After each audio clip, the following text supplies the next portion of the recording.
আজকে রান্না করব কিছু নাই বাজান, এইটুক ডাল আছে ঘরে, খালি এইটুক ডাল আছে। পুরো ভিডিওটা দেখার জন্য অনুরোধ থাকবে এবং সর্বোচ্চ শেয়ার করবেন।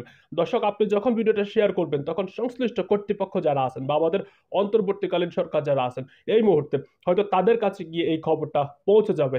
এবং আমাদের দেশে কিন্তু এরকম হাজারো মানুষ আছে, আমরা পুরো ভিডিওটা আপনাদেরকে দেখাবো, তখন আপনারা আসলে বুঝতে পারবেন যে মানুষগুলো আসলে কত অসহায় অবস্থায় আছে। আমাদের 5টা অধিকার আছে: অন্ন, বস্ত্র, বাসস্থান, শিক্ষা এবং চিকিৎসা। বাকি 4টের কথা নাজেহাল অবস্থা, সেগুলো নাই বললাম, কিন্তু এই অন্ন মানে খাদ্য, এই খাদ্যের অধিকারটা অন্তত আমাদের বাংলাদেশে নিশ্চিত করা হোক।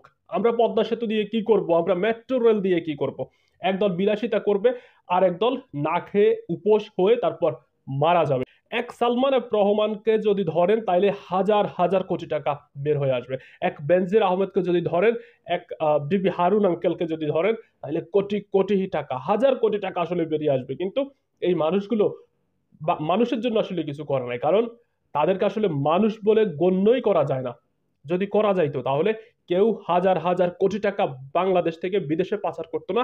আর এই ধরনের যারা আছেন আমাদের সমাজে খেটে খাওয়া মানুষ, এই মানুষগুলো আসলে না খেয়ে থাকতো না। দর্শক, আমরা পুরো ভিডিওটা একটু দেখি, আমাদের সাথে যুক্ত থাক।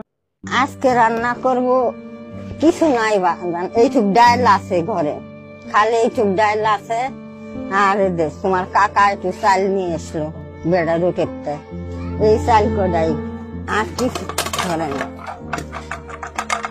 এই যে চাল কটা নিয়ে এসলো আর এই ডাল ভর্তা করে ভাত খাবো বাজান। তেল মশলাও নাই ঘরে, ডাল রান্নার একটু তেলও নাই, 2টা কাঁচামরিচ আছে, কিচ্ছু নাই, পয়সা হয় নাই। কি করবো বাজান, রেজেকের মালিক আল্লাহ, যেইটুক রেজেকে থুইছে এইটুকুই খাবো। এই কটা চাল, এইটুকুই 2 দিন খাবো বাবা। এই কটা আজকে, এই কটা আবার কাল।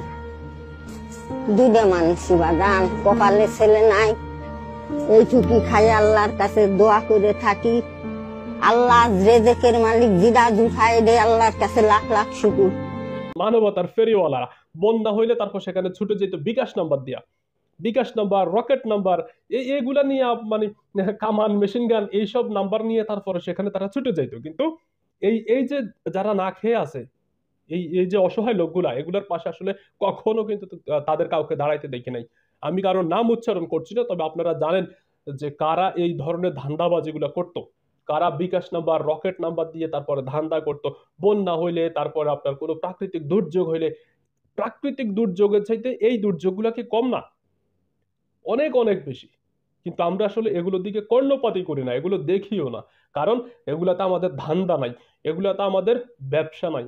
সেই জন্য দর্শক, আশা করি আপনাদের ভিডিওটি ভালো লেগেছে। যদি ভালো লাগে তাহলে অবশ্যই আমাদের চ্যানেলটিকে সাবস্ক্রাইব করে পাশে থাকা বেল আইকন বাজিয়ে রাখবেন। প্রত্যেকদিন সংবাদ পাওয়ার জন্য আমাদের সাথে যুক্ত থাকুন। দেখা হচ্ছে পরের ভিডিওতে।